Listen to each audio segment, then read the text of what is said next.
반갑습니다. 미풍입니다. 자, 오늘은 부산 아파트 어디까지 오르는가? 그리고 여러분들이 가장 궁금해하는 게 조정지역, 조정지역이라고도 하고, 규제지역이라고도 하죠.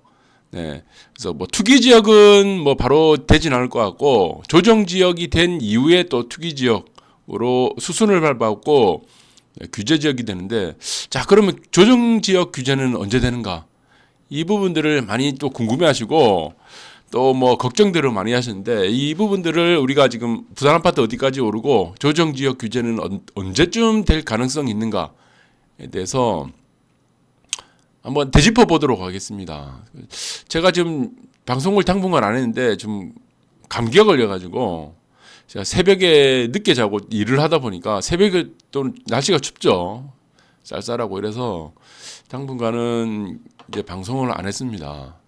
자, 우선 부산 아파트 어디까지 오르는가? 이 부분하고 조정지역 규제는 같이 묶어서 봐야 될 것 같아요. 그래서 제가 주제를 두 개를 같이 묶었습니다. 네, 부산 아파트 어디까지 오르고 조정지역 규제는 언제 된가? 그래서 같은 맥락으로 봐야 된다. 자, 강원도에 가면은, 강원도에 여름에 여행을 가보신 적이 있는지 모르겠는데, 자, 강원도에 여름에 한번 여행을 가보시면요, 강원도 모기는 우리가 지금 부산에 사는이나 서울이나 이런 도시에 사는 모기들하고는 달라요. 예, 이 강원도에 사는 모기는 이 앞에 있는 그 주디에 나오는 바늘 있죠. 피 빨아먹는 바늘이 이 군화까지 뚫고 들어갑니다. 네, 이 굉장히 세요 이게. 자, 그래서 이제 강원도에 여행을 가고 만약에 텐트를 친다, 야영을 한다, 산기슭에 가서 야영, 한여름에 야영을 한다 그러면은 모기들이 막 득실득실거리죠. 이 모기들이 그냥 다 뚫고 들어갑니다. 예, 바람막이 옷도 다 뚫고 가고 다 뜯겨요. 그 다음날 일어나면은 혈액이 부족합니다. 너무 많이 뜯겨가지고 피가, 예, 응급 이걸 수혈을 받아야 됩니다. 그 정도로 지금 여름에 여러분들이 혹시 경험을 하고 싶다면은 한여름에 강원도 산골에 한번 야영을 해보시기 바랍니다. 근데 이거를 해결하기 위해서, 자, 어떤 사람들은 이 산에 있는 모기를 다 잡아야겠다고 생각하는 사람도 있을 거예요.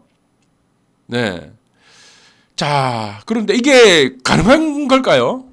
산에 있는 모기를 내가 지금 다 모기채 하나 들고 가지고 다 죽이겠다, 아니면 방역을 하겠다 해가지고 모기를 죽이겠다. 참 어리석은 생각입니다. 이게 이 불가능한 얘기죠.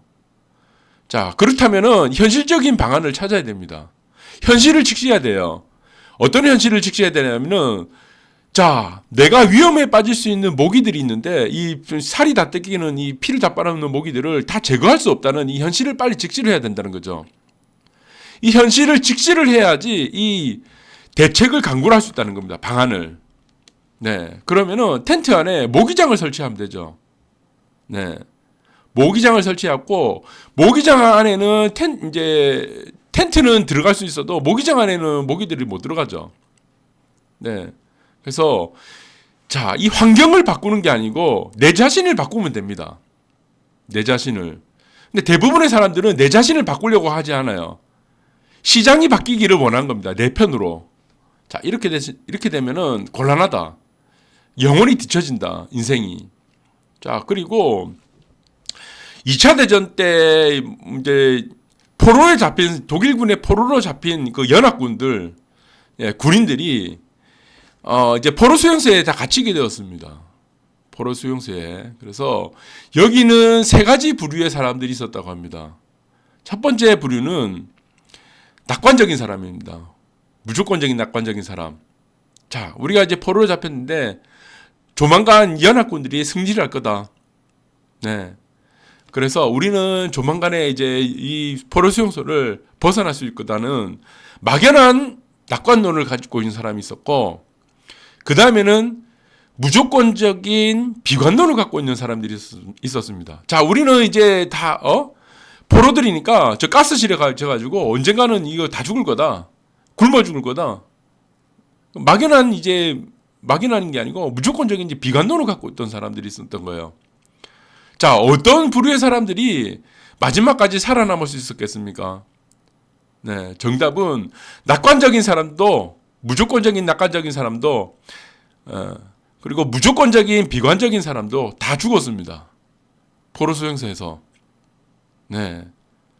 자, 끝까지 살아남을 수 있었던 사람들은 낙관적인 부류도 아니고 비관적인 부류도 아니고 지금 있는 현실을 직시하는 사람들이었습니다. 예. 그래서 지금 있는 환경을 빨리 직시하고, 자, 이 환경을 직시하다 보니까 내가 어떻게 대응을 해야 되는가, 내가 어떻게 대응을 해야 살아남는가를 현실적으로 받아들이게 되는 거죠. 이 사람들이 마지막까지 살아남았고, 자, 막연한 긍정적인 사람들, 낙관적인 사람들, 막연하게 무조건적인 비관적인 사람들, 이 두 부류는 다 죽었다. 자, 그래서 저는 그렇게 생각합니다. 부산 아파트가 어디까지 오르는가, 조정 지역이 어떻게 규제가 되는가, 이 부분들을 우리가 체크를 하기 전에 가장 먼저 현실을 직시해야 된다. 저는 이렇게 보고 있습니다. 네. 자, 그래서 제가 감기가 들려가지고 상태가 조금 안 좋습니다. 그래서 저는 이 두 가지 부류를 봐야 될 것 같아요. 우선 우리가 부산 아파트가 언제까지 오르느냐. 자, 이 부분을 우리가 먼저 봐야 될 것 같은데, 부산 아파트가 언제까지 오르느냐. 오르고 있죠. 왜 오릅니까? 오르고 있습니다. 이거를 진단을 먼저 해야 되죠. 왜 오르냐는 거다. 왜? 물음표부터 제시를 해야 되죠, 여러분들. 이래야 대응이 되잖아요. Why? 이유가 뭐냐는 거죠, 이유가. 자, 이유를 모르는데 무슨 대응이 됩니까? 예. 그래서 현실을 직시하는 능력 중에서 가장 중요한 거는 항상 Why를 제시해라, Why. 궁금해해라, 궁금해. 자, 부산 아파트로 오르는 이유는 저는 두 가지를 보고 있습니다. 두 가지. 자, 첫 번째 이유가 뭐냐면은, 자, 이 부분은 여러분들이 잘 아실 건데, 이게 뭐냐면은 스태그플레이션입니다. 스태그플레이션. 자, 여러분들이 이것들을 잘 아시겠지만, 자, 경기가 상승하고 물가도 오르는 걸 뭐라고 합니까? 예. 물가가 오르는 현상. 우리가 인플레이션이라고 합니다. 예. 경기가 순항 중에, 경기가 이제 상승 중에 물가가 오르는 현상을 인플레이션이라고 그러고, 인플레죠, 인플레. 예, 인플레라 그러고, 자, 경기도 하락하고 물가도 하락하는 걸 뭐라고 합니까? 이 디플레죠. 이 디플레라 그러고, 지금 현상은 뭡니까? 스태그플레이션은 뭐예요? 스태그플레이션은 경기는 침체하고 있습니다. 경기는 침체하고 있는데 물가만 올라가요. 이게 물가만 올라가는 거를 스태그플레이션이라고 합니다. 이 이유 때문에 이런 현상이 벌어지죠. 여러분들이 최근에 보시면은 추석 때 마트 가보셨습니까? 마트 가보시면 배 하나가 5,000원이에요. 5,000원. 배 조그만 거 하나가 5,000원입니다. 지금 농산 물가 여러분들이 생활 하는 것 중에 물가 안 오르는 게 있나요?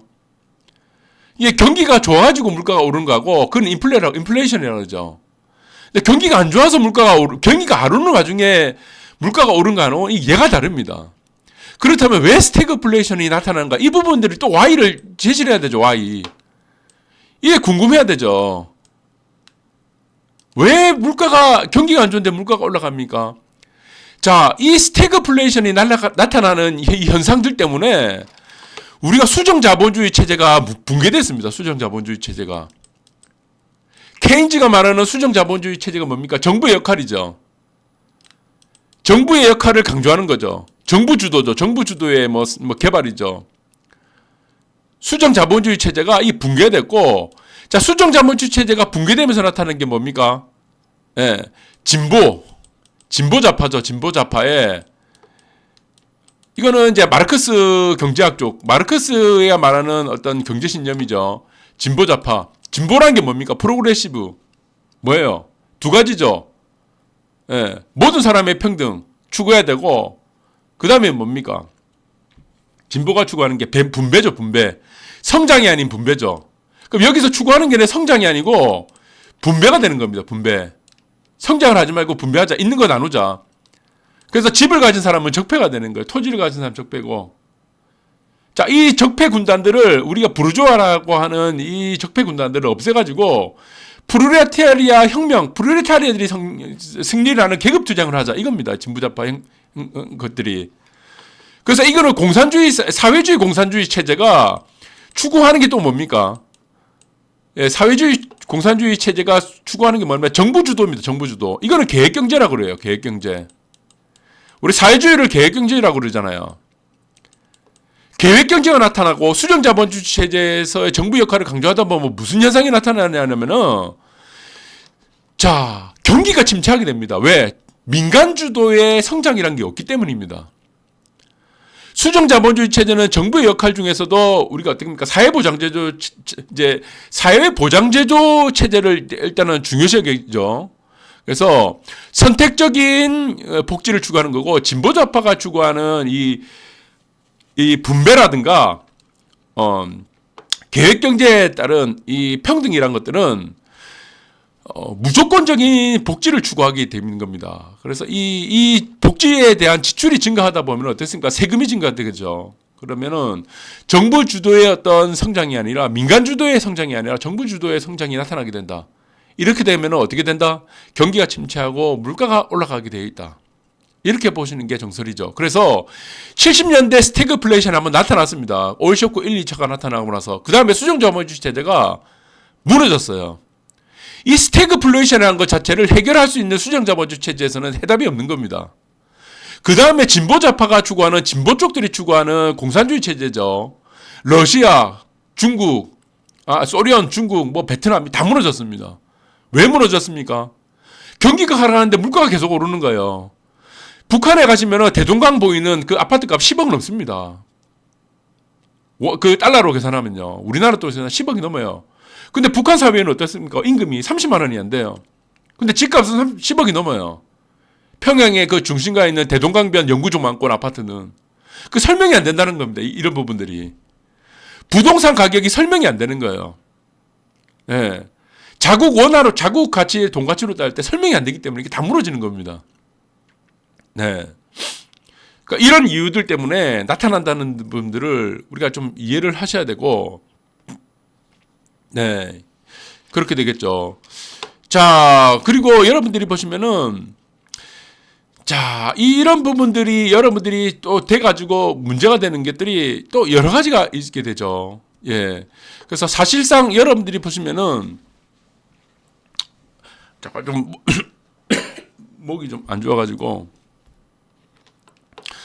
자, 사실상 여러분들이 보시면은 이런 경기가 하락하고 물가가 상승하는 이 현상들을 우리가 또 지금 진보 쪽이나 우리가 지금 수정자본주의 체제에서도 자, 이런 부분들을 우리가 또 봐야 되는데, 자, 여기서 또 우리가 또 눈여겨봐야 할 게 이겁니다. 눈여겨봐야 할 거는 또 뭐냐 그러면은, 자, 또 나머지 하는 부분들이 하나 더 있죠. 이게 뭐냐면은 이 정책적인 부분들입니다. 이게 부산 아파트가 지금 올라가는 부분들이 또 하나가 뭐냐면 이 정책적인 부분들이죠. 자, 이 정책적인 부분들이 가장 중요하게 생각할 게 뭐냐면은 임대차 3법입니다. 임대차 3법. 자, 임대차 3법의 효과는 수도권이나 서울보다는 임금이 낮은 지방에 더 크게 나타나고 있습니다. 근데 이 부산에서 나타나는 임대차 3법의 지금 부작용은 언론에서 지금 얘기를 하진 않아요. 자, 여러분들이 보시면은 강남권에 보시면은 임대를 들어가는 세입자가 사실은 가난한 사람들이 아니에요. 그렇죠. 자, 전세금을 10억 이상 주고 사는 사람들이 가난한 사람들입니까? 아니에요. 그래서 지금 임대차 3법에 지금 이게 이제 임대차 3법이 들어간다 아니면 임대차 3법이 나타난다고 해서 서울에서 크게 반응을 했던 게 뭐냐면은 서울의 강남권을 제한한 강북 쪽입니다. 중소형 아파트들이에요. 부산에서는 어떻습니까? 자, 서울에서는 어디요? 서울에서는 어디냐면은 중소형, 이 글자가 안 써지네. 부산에서는 어디입니까? 부산에는 거의 전국에서 다 나타나죠. 자, 이 왜 그러냐면은 여러분들이 한번 생각해 보세요. 내가 정세금 2억에서 3억 정도 들어가는 서민들이 있습니다. 그런데 갑자기 임대차 3법이 나타나가지고 전세금을 올려달라고 하는 거예요. 지금 부산에서도 언론에서는 이 부분들을 얘기를 안 하고 있는데 지금 많이 오른 데는 뭐 1억, 뭐 50% 이렇게 막 올라가고 있습니다. 자, 그런데 입장에서는 한번 생각해 보는 거예요. 자, 어떤 생각을 하냐면 두 가지 경우를 생각하게 됩니다. 첫 번째 경우는 뭐냐 그러면은 자, 내가 가진 전세금이 한 3억 된다. 2억에서 3억 정도 되는데 뭐 3억 이상 되신 분들 있죠. 뭐 4억, 5억 정도 된다. 근데 이게 지금 전세금이 1억 이상 올라간다. 1억에서 2억 이상 올라간다 그러면은 자, 내가 가진 그 현금에서 은행 대출을 받아야 되겠죠. 네, 내가 돈이 모자라니까 전세자금 대출을 받아야 되는데 자, 이거 한번 생각해 봅니다. 사람들이 그러면은 내가 4년 후에 또 전세금이 올라가면 어떻게 되냐 이 문제를 또 생각하는 거예요. 지금 당장의 임대차 3법이 중요한 게 아니고 4년 후에도 임대차 3법이 4년이 또 갱신이 되면은 4년 후에는 어떻습니까? 또 4년이라는 기간이 굉장히 길죠. 그러면은 임대인은 어떻습니까? 또 전세금을 올린다 이겁니다. 그러면 우리는 짱구를 또 굴린다는 거죠. 무주택 입장에서는 또 짱구를 굴립니다.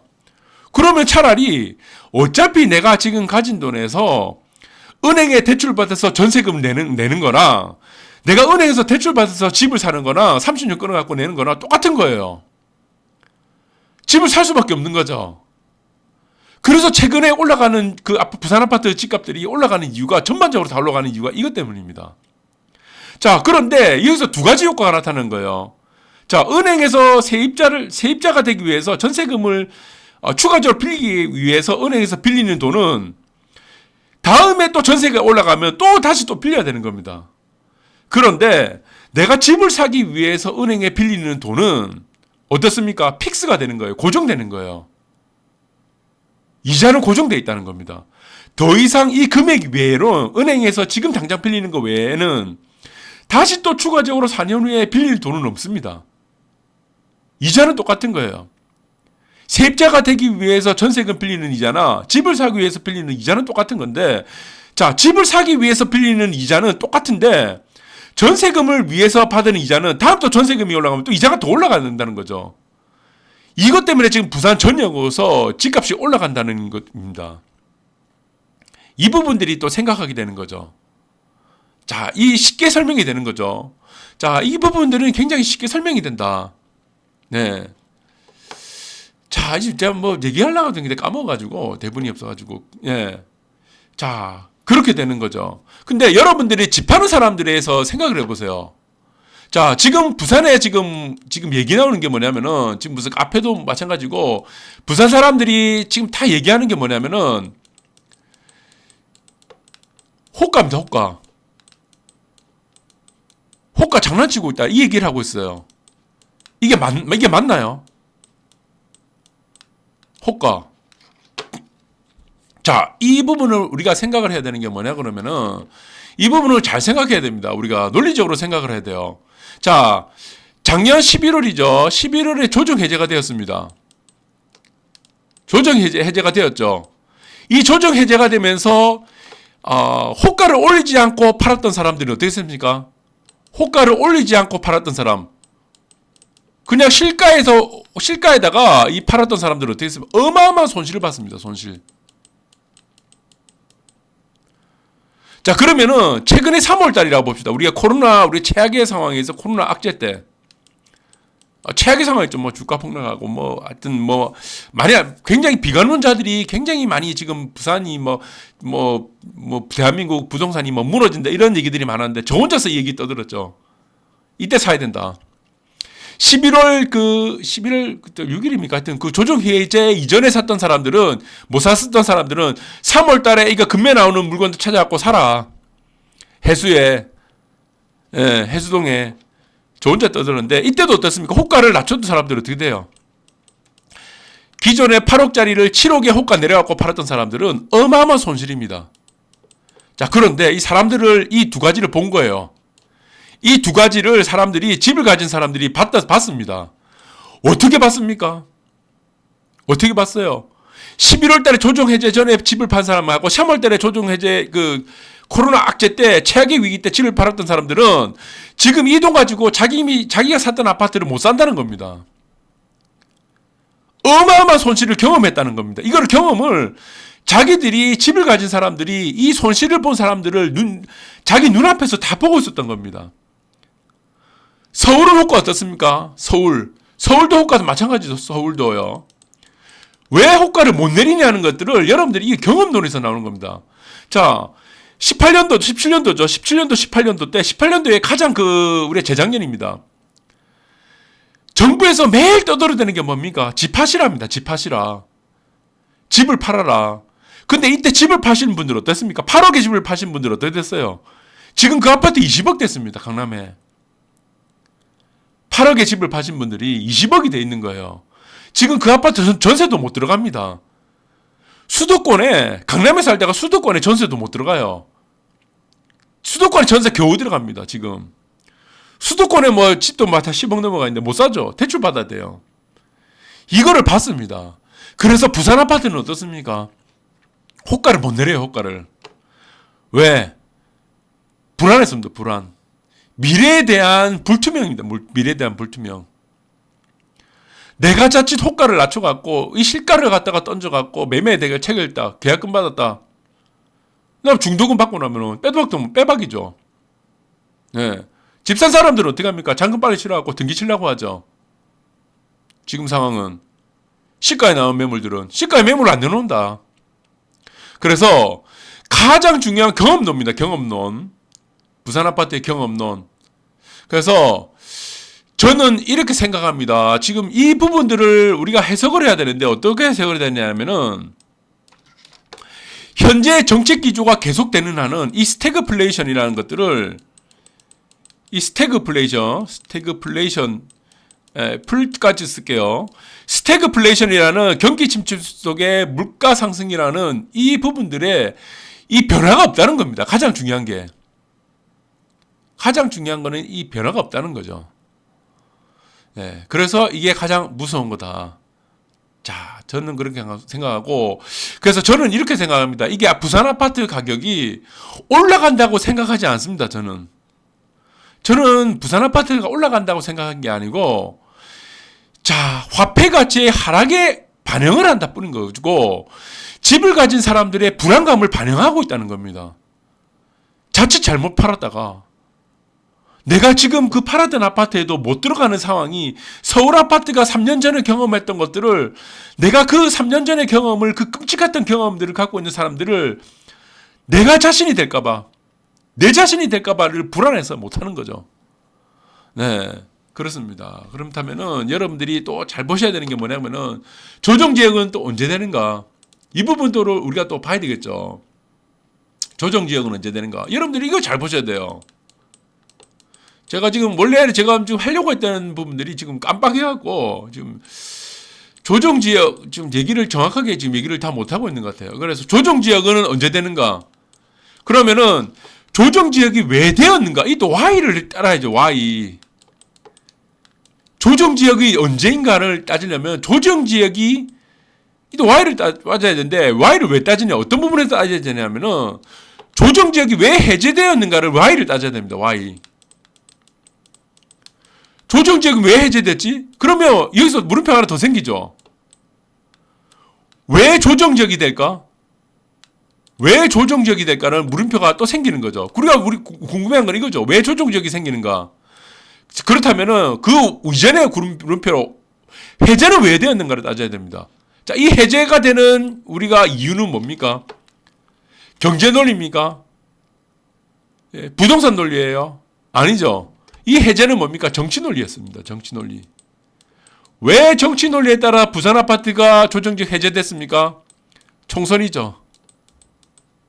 그 다음에 4월 달에 있는 총선이 눈앞에 두고 있기 때문에 전격적으로 부산 지역 조정 해제가 되었다. 이 정치 논리입니다. 그럼 조정은 언제 됩니까? 조정 지역은 설정은 언제 돼요? 규제 지역은 언제 설정됩니까? 이 또 뭡니까? 정치 논리입니다. 정치 논리. 자, 원인이 있고 결과가 있죠. 예. 대응을 하려면 원인을 찾아야 됩니다. 원인에 대한 물음표를 달아라는 겁니다. 예.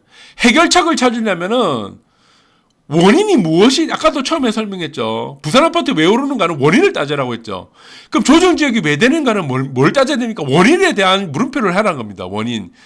조정이 해제가 왜 되었는가를 원인에 대한 그 물음표를 달아라는 겁니다. 이게 정치 논리입니다. 정치 논리.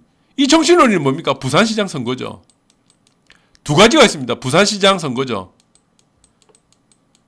그 다음 또 뭡니까? 대선이죠. 자, 부산시장 선거는 언제입니까? 내년이고, 대선이 언제죠? 그 이듬해죠. 그 이듬해라는 겁니다. 이듬해. 정치 논리로 따지면은 조정 해제가 할 수 있습니까? 자, 만약에 이 부분들을 경제 논리로 따지게 되면은 이 효과, 조정이 해제가 됐을 때 효과를 우리가 따져야 됩니다. 조정 해제가 되면 효과가 어떻게 됩니까? 이제는 전국구가 규제 지역이 됩니다. 전국구. 그러면은 유동성은 어떻게 됩니까? 돈을 풀어야 되죠. 왜? 정부에서 돈을 계속 풀어야 됩니다. 세금 거둔 것들 왜 세금 거둡니까? 무주택자들한테 왜? 선심성 돈 뿌려야 되죠. 사탕발림해야 되죠. 그래야 표가 나오는 거죠. 자, 이 정치 논리라는 거는 뭡니까? 정치 논리라는 거는 결국 뭐다? 표다, 표. 유권자로 보고 있다는 겁니다. 유권자. 경제의 국민의 한 사람, 경제에서의 일원으로 보는 게 아니고 모든 것들을 정치 논리로 보는 거는 유권자로 보고 있다는 겁니다. 표. 그래서 여기는 뭡니까? 선심성, 포퓰리즘, 이 공약이 들어가는 겁니다. 선심성. 단건 20, 30만 원 찔러주고, 평생 무주택자라도 평생, 세입자로 살아난 겁니다. 집 사지 말라는 거죠. 이 사람들 50%는 집 사면 안 되죠. DTV, LTV 다 묶어가지고 다 올려야 되죠. 집 사면 절대 안 됩니다. 왜? 유권자가 사라지니까. 집을 사는 짓이 유권자들은 이 표가 없어지니까. 그러면 이 사람들 달래야 되죠. 어떻게 달래야 됩니까? 사탕발림 해줘야 되죠. 그러면은 부산까지 조정 구역이 다 묶게 되면 어떻게 전국구가 다 묶게 되죠. 그러면 이 유동성은 어디로 갑니까? 서울로 간다는 거예요. 서울로. 결국에 서울로 갑니다. 그래서 이게 어디입니까? 딜레마에 빠지는 거죠. 딜레마에.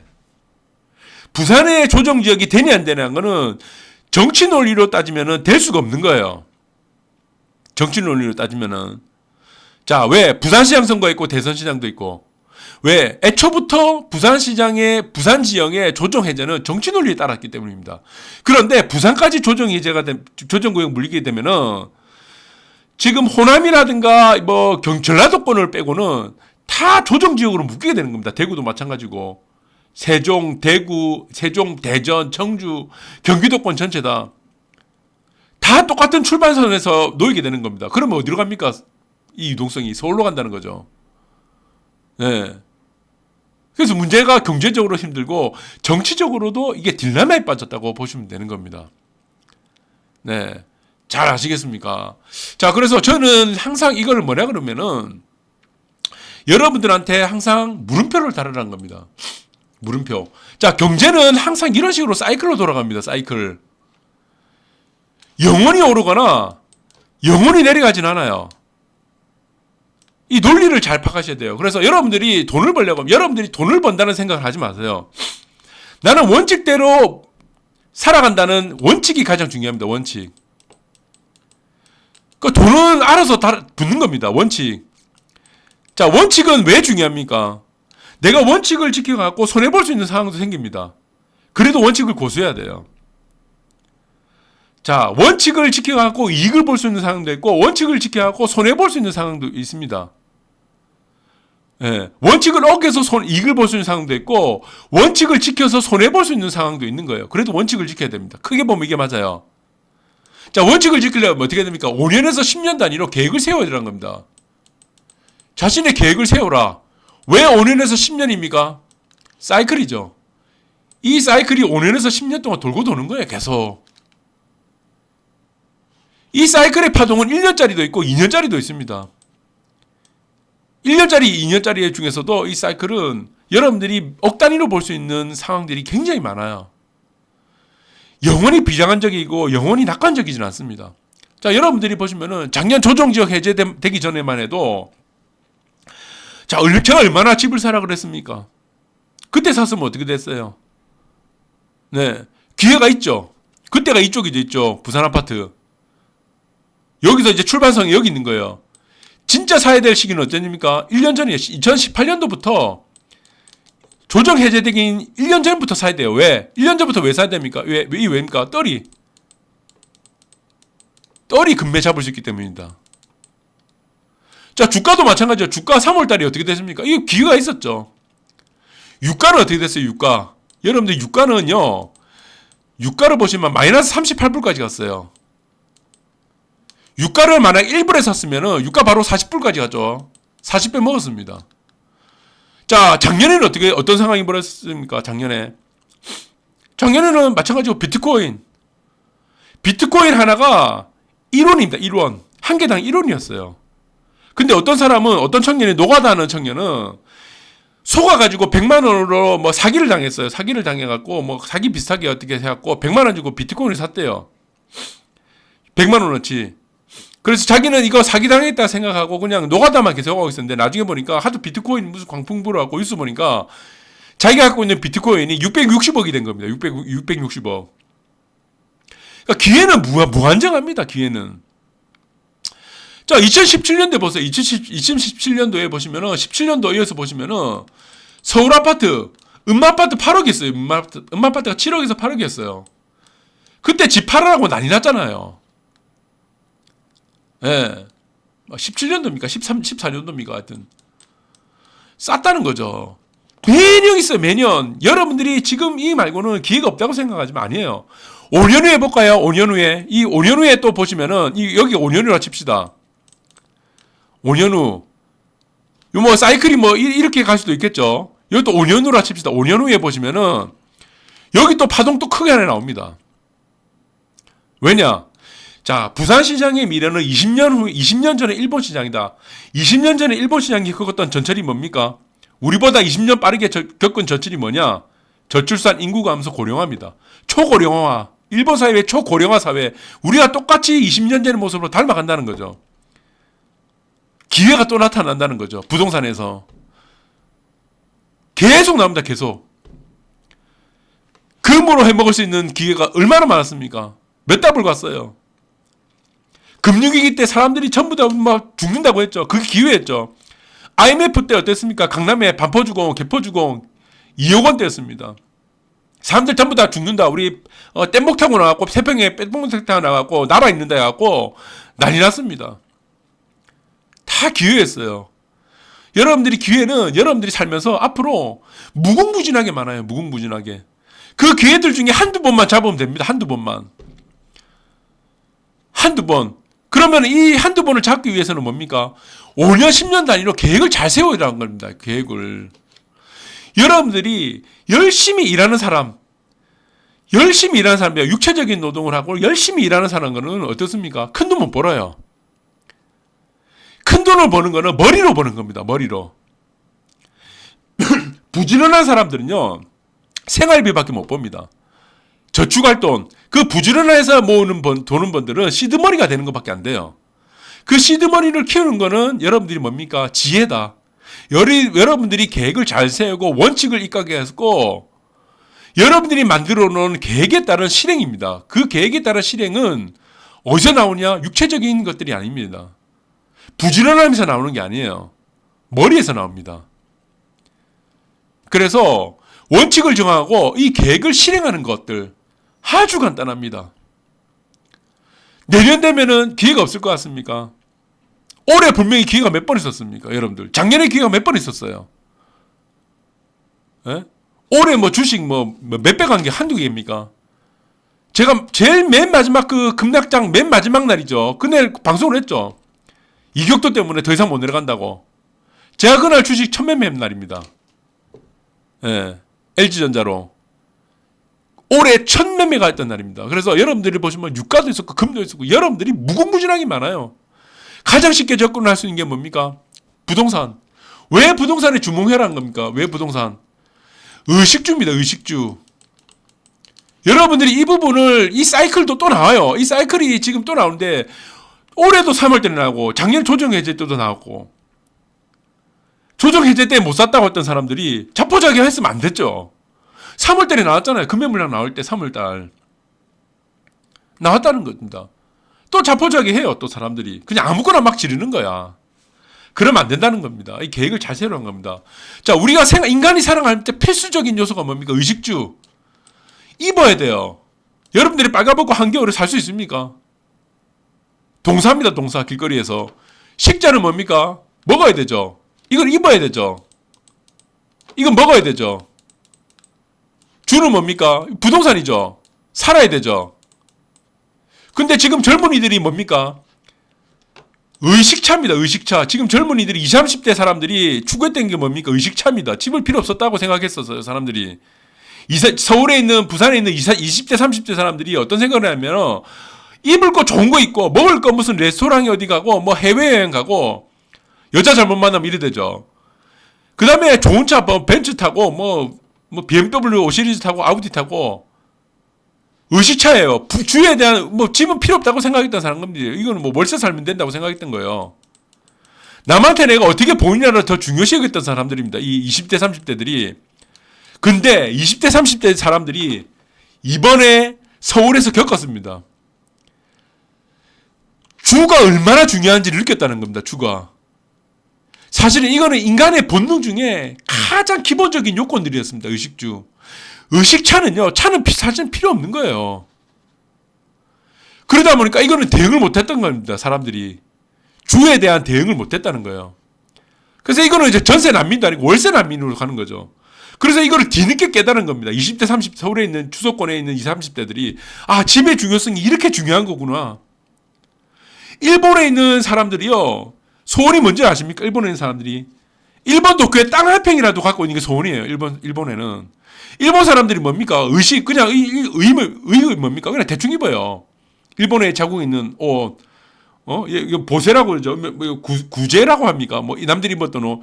식은 뭡니까? 예? 일본의 젊은이들이 그냥 편의점에서 밥 먹어요. 뭐, 한 달에 한두 번 매식을 하고. 일본의 젊은이들이 차를 삽니까? 안 사요. 일본에 있는 땅들이 그 관광지에 있는 땅들, 우리 서해 해운대 광안리에 있는 관광지에는 막 긴자라에 있는 땅들이 평당 17억입니다. 여기에 땅 한 평을 갖고 있는 게 소원이에요. 17억짜리 땅 한 평. 10평도 아니고. 그래서 이 선진국으로 가면서 이게 폐차라는 요소들이 주로 다 바뀌고 있다는 겁니다. 우리는 반드시 20년 후에 일본을 따라간다고 봤죠. 지금 부산의 젊은이도 이걸 느끼기 시작한 거예요. 남들한테 내가 어떻게 보이냐는 그게 중요하지 않다는 겁니다. 내가 어디 사느냐가 더 중요했다는 겁니다.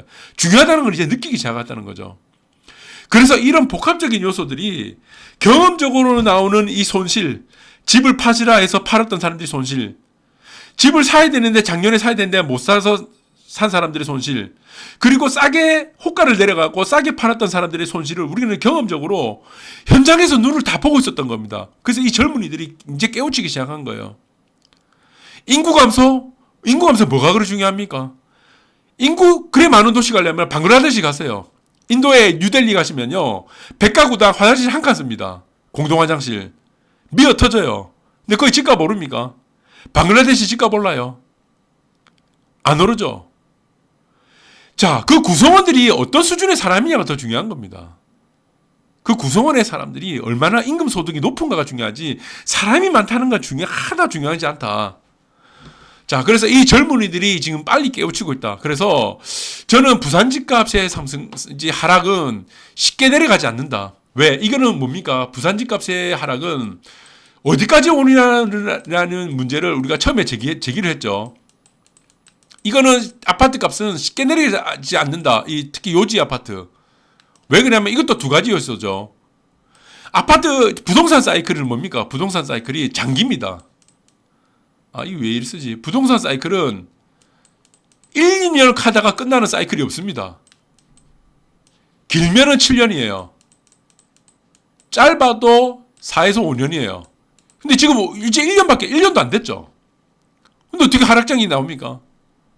두 번째 요소는 뭡니까? 구조적인 요소입니다. 구조적인 정책적인 요소. 구조 경제적인 요소입니다. 뭡니까? 경기는 침체하는데 물가는 상승하는 스태그플레이션. 이 스태그플레이션을 만든 결정적인 이유는 뭐다? 정부다. 정부다. 네. 이 정부가 밀고 있는 정책들이 뭐다? 진보. 프로그레시브라는 마르크스 경제학에 따온 거다. 자, 마르크스가 만든 말이 두 가지가 있죠. 진보라는 말을 만든 게 마르크스가 만든 말이 프로그레시브라는 진보라는 말을 마르크스가 만들었습니다. 마르크스라는 이 사회주의 공산주의가 만든 게 진보라는 개념이에요. 자기들이 진보라는 거예요. 그 다음에 또 만든 게 뭡니까? 자본주의라는 겁니다. 자본주의라는 말은 그전에는 자본주의라는 단어가 없었어요. 마르크스가 이거 만든 겁니다. 사회주의를 설명하기 위해서 공산당 선언이라든가 자본론에서 이거를 만든 거죠. 예. 자본주의라는 요소를 이걸 만든 거는 마르크스다. 진보를 만든 것도 마르크스다. 이게 진보가 아니고 사실 태보예요. 이름만 그냥 진보입니다. 그래서 세금 걷어갖고 복지하자는 겁니다. 이 세금 걷어서 복지하자는 거는 어떻게 됩니까? 예. 일자리를 만드는 주체가 누구예요? 일자리를 만드는 주체가 기업이죠. 맞죠? 그러면은 주택을 우리가 지금 세를 주는 사람, 세입자한테 주택을 주는 사람들이 누굽니까? 예. 이거는 주택을 가진 자죠. 이 임대인이 임대인이 집을 공급하죠. 안 그렇습니까? 근데 자, 정책을 짤 때 기업에다 있고 노동자가 있습니다. 노동자. 그럼 정책을 짤 때 누구 입장에서 정책을 짜야 돼요? 기업 입장에서 정책을 짜야 되죠. 근데 노동자 입장에서 정책을 짜면 어떻게 됩니까? 이건 어떻게 돼요? 정책 자체가 굉장히 선의적이라고 보입니다. 사람들이 볼 때는 이 정책 너무 선의적이다, 너무 좋다, 너무 아름답다라고 생각하지만 이 노동자 입장에서 정책을 짜면 어떻게 됩니까? 노동자들이 일자리를 잃게 됩니다. 노동자들이 일자리를 잃게 돼요. 왜? 기업이 손해보기 때문에 노동자들을 잘라야 돼. 해고시켜야 되죠. 그래서 정책을 짤 때는 상위에 있는 사람들을 계급을 짜야 됩니다. 상위에 있는 사람들의 입장으로 해갖고 정책을 짜야 됩니다. 자, 임대인이 있고 임차인이 있어요. 임차인이 있어요. 임차인이 글자가 잘 안 써지는데 임차인인데, 자, 임차인 입장에서 정책을 짜면 어떻게 됩니까? 아름답죠? 박수치죠? 선의죠? 지금 이 정부 진보가 하는 지금 문재인 정권이 짜고 있는 게 임차인의 입장에서 정책을 짜죠. 그럼 임대인이 손해를 보게 됩니다. 임대인이 손해를 보면 임차를 안 내놓죠. 그래서 전세 물량이 없는 겁니다. 그 정책을 짤 때는 임차인 입장에서 정책을 짜는 게 임대인 입장에서 정책을 짜야 되는 겁니다. 자, 기업 입장에서 정책을 짜고 임대인의 입장에서 정책을 짜는 게 뭡니까? 그게 시장 경제예요. 근데 그 반대로 노동자의 입장에서 정책을 짜면 어떻게 노동자가 일자리를 다 잃어버려요. 노동자 임금이 하락하게 됩니다. 임대인이 아니고 임차인들, 월세입자, 전세입자들의 정책을 짜면 어떻게 됩니까? 임대인이 손해를 보기 때문에 임대인이 집을 다 걷어들인다. 월세를 올린다. 전세금 다 올려버린다. 쉽게 이해가 됩니까? 이게 뭡니까? 임차인의 입장에서 정책을 짜는 게 이게 바로 진보입니다. 이게 프로그레시브라는 마르크스가 주장하는 사회주의 공산주의예요. 마르크스가 말한 게 두 가지죠. 진보라는 단어와 사본주의라는 단어는 마르크스가 만든 단어예요. 그전에는 프로그레시브라는 진보라는 단어도 없었고 보수라는 시장경제 자유민주주의를 추구하는 이런 자체가 용어가 없었습니다. 자본주의라는 자체도 용어가 없었어요. 이 마르크스 경제학이 태동하면서 만든 이 전부 다 사기예요, 사기. 예, 아시겠습니까? 그래서 여러분들이 부산 아파트 상승세는 호가가 올린다. 이 사람들이 집주인들이 나쁜 놈들이다. 이렇게 생각하시는 거는 저는 이 바람직하다고 보지 않다고 봅니다. 왜 그러냐면은 자, 호가를 내려갖고 거래를 시켰던 사람들이 전부 다 피해를 봤습니다. 전부 다. 불안한 거예요. 내가 지금 싸게 내놔가지고 다시 집값이 올라가면 어떻게 될까라는 불안감이 다 반영이 되는 겁니다. 자, 이거는 다 시장에 맡겨야 됩니다. 자, 여러분들 오늘 지금 조금 시간이 좀 했는데, 자, 부산 아파트 어디까지 올라가는가, 조정기업 규제는 언제 되는가, 지금 다 자세히 설명을 드렸습니다. 자, 여러분들이 원칙을 갖고 계획을 세우고 대응을 하시기 바랍니다. 네. 정답은 그거밖에 없습니다. 그리고 장기간의 계획을 항상 세우시기 바랍니다. 5년 후, 10년 후 계획. 그러면 여러분들 머리 아픈 일이 없어요. 왜? 원칙에 따른 계획대로 실행만 하면 되니까. 돈을 벌 수 있는 기회는 앞으로 1년에 한두 번씩 막 계속 수십 번이 나옵니다. 부동산, 내가 못 샀다. 부동산, 내 집 없다. 비관해하지 마십시오. 기회는 계속 나옵니다. 열심히 일하면 됩니다. 열심히 생활하시고, 자, 비관적인 전망도 무조건적인 낙관적인 전망도 가지지 마라. 오직 냉정해라. 그것이 뭡니까? 현실을 직시해라는 겁니다. 자, 오늘 방송 여기까지 하도록 하겠습니다.